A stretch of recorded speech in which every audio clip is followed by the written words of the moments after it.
Olivier a 32 ans, il est en ligne avec nous, il est à Cotonou au Bénin. Bonjour Olivier. Bonjour Madame Emmanuelle Bastide, bonjour Monsieur Didier. Bonjour Olivier. Bonjour à tous les voisins et les voisins. Olivier, vous êtes diplômé en droit public. Je crois qu'à l'heure actuelle, vous travaillez dans un centre culturel. Je me suis posé la question quand j'ai vu votre projet, si vous aviez beaucoup galéré pour trouver un boulot, parce que votre projet, c'est justement de créer une plateforme privée pour faire l'interface entre les demandeurs d'emploi et les employeurs. Alors, qu'est-ce que vous avez vécu, vous, comme galère pour trouver du travail au Bénin?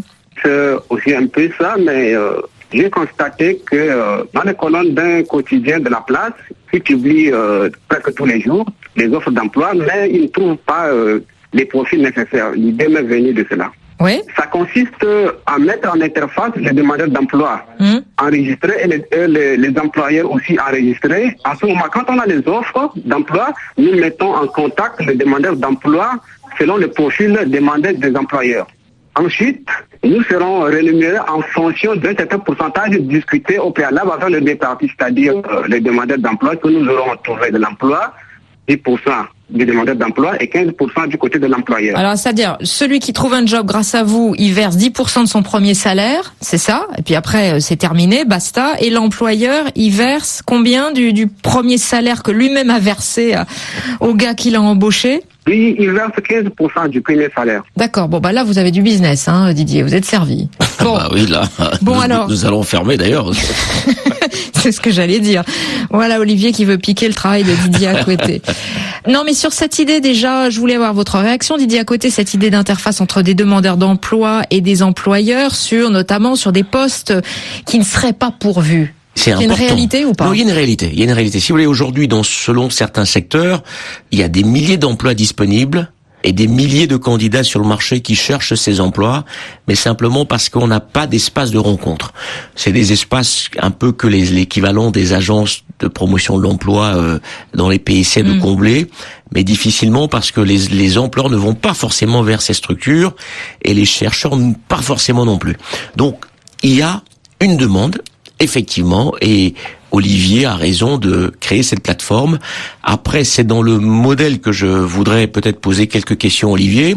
Le modèle repose sur le pourcentage que vous verse celui qui a trouvé, et puis sur l'entreprise qui a trouvé également.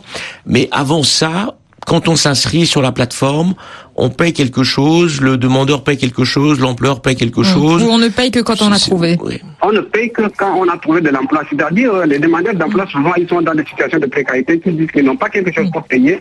C'est quand ils ont obtenu l'emploi, c'est sur la base du premier salaire que nous allons prélever les 10%.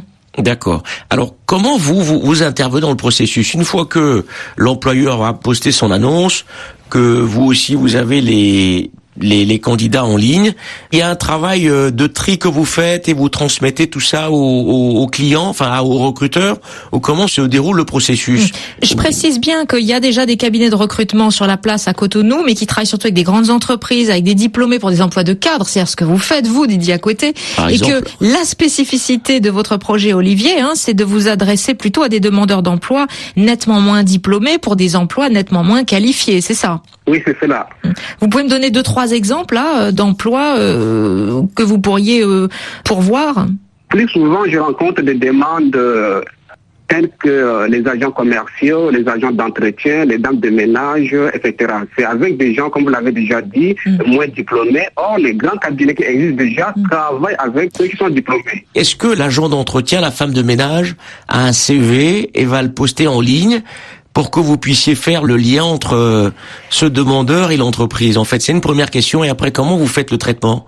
La dame de ménage, par exemple, je fais des affiches dans la ville et ensuite, je laisse les coordonnées. Ceux qui veulent s'enregistrer, ils viennent au bureau, ils s'enregistrent. Donc, j'ai déjà la base des teneurs pour les demandeurs d'emploi enregistrés. Puisque les dames de ménage, nous les aidons à établir un CV, un profil, parce que plus souvent, elles ne savent pas ou bien elles n'arrivent pas à le faire. Et nous essayons de voir en fonction de leur quartier, pour les trouver un emploi dans le même quartier pour éviter le problème de distance, par exemple.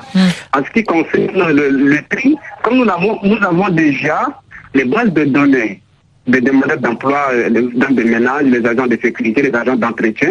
Quand il y a une offre, nous appelons d'abord le demandeur d'emploi, le recruteur.